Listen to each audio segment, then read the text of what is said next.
السلام عليكم. حنا كنتواجدوا هذه المره منطقه ايت ملول. منطقه ايت ملول هي واحد المنطقه اللي فيها بزاف اللوزينات وفيها بزاف المصانع. هذه المنطقه جات قرب مدينه اكادير. اليوم غنستضيفوا واحد التجربه مقاولاتيه غنيه عن التاريخ. السي محمد واحد المستثمر واحد البروجي اللي هو زوين وزوين بزاف. اذا خوتي خواتاتي يلا نشوفوا السي محمد كيفاش طاحت عليه الفكره ديال هذا البروجي وكيفاش بدا وما هي اهم العراقيل والمشاكل اللي واجهت هذا المشروع. يلا معنا.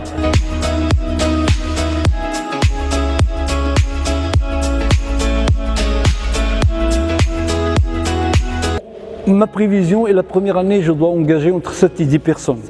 Ma première année, entre 7 et 10 personnes. Et ça fait partie de mon projet que j'ai soumis à la banque, que j'ai soumis à cette association dont je parlais et que j'ai soumis au CRI. Mon projet a été classifié dans la banque de projets du ministère de l'Industrie. Et ça, tout le monde le sait. Et Maroc PME, des gens très compétents, ils ont fait l'étude de mon projet et ils ont accordé la prime à l'investissement.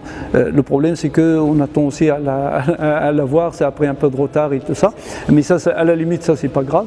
Et donc, vous voyez, l'envergure du projet est assez importante, mais les acteurs locaux et les banques, les financiers, ne veulent rien entendre. Ils font que ce que je sais pas. Parce que moi, ce que je sais, que mon prêt, pour que la banque le débloque, ils ont mis près d'1 an. Mais j'ai vu des gens qui ont eu leur prêt, et d'après des informations que j'ai, en 48 heures. C'est quand même honteux. Je ne comprends pas comment on peut faire ça. Je ne comprends pas. Moi, j'ai vu des gens qui ont donné leur dossier après moi et qui ont eu leur prêt largement avant moi. Les employés, comme je vous ai dit, le projet a un certain nombre de milestones ou étapes. Ça, c'est la première étape. Normalement, avec cette première étape, c'est 7 à 10 employés minimum. Et puis, au bout de 5 ans, quand on va avoir toutes les étapes dont j'ai parlé tout à l'heure, l'étape papier de bureau, l'étape papier pour les thermiques, l'étape papier domestique avec toutes ses composantes, peut-être aussi on va inclure l'étape pour le papier pour les imprimeries, le papier couché et tout ça, on va le découper. Donc, in fine, au bout de 5 ans, j'ai compté qu'on doit avoir une centaine d'employés avec peut-être. Ça ne sera certainement pas dans l'espace qu'on est ici parce qu'il sera plus petit, avec un chiffre d'affaires qui dépasse les 100 millions de dirhams. Ça, c'est la prévision.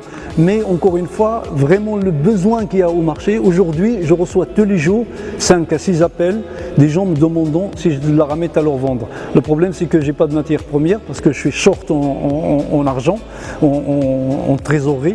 Je n'ai pas de matière première. Si j'ai de la matière première aujourd'hui, je peux découper 1000 ramettes par jour et elles passeront et on aura encore. Parce que comme vous savez, depuis le Covid, il y a un gros problème. Et ça, c'est pas moi qui le dis, les gens qui s'occupent des études de marché du papier le disent. Il y a un gros problème sur le marché du papier mondialement, même dans les pays qui sont producteurs de la pulpe de papier, alors que nous, on importe vraiment, je veux dire, notre priorité est très en bas. Quand on importe, ils satisfont d'abord leur marché et puis après ils nous donnent à nous.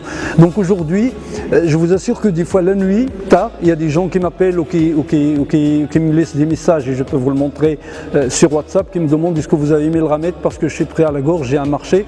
Donc le marché est vraiment vide. Vous voyez, c'est vraiment, il y a des gens qui pensent à l'intérêt d'abord du marché national et en même temps ils disent qu'ils veulent profiter des marchés porteurs, mais personne ne viendra vous dire voilà, on finance une banque qui vous dit ça c'est un problème par rapport à l'économie nationale, c'est un problème par rapport à votre projet parce que ce projet-là est classifié dans la banque de projet, comme je vous ai dit, comme cible 100% substitution aux importations.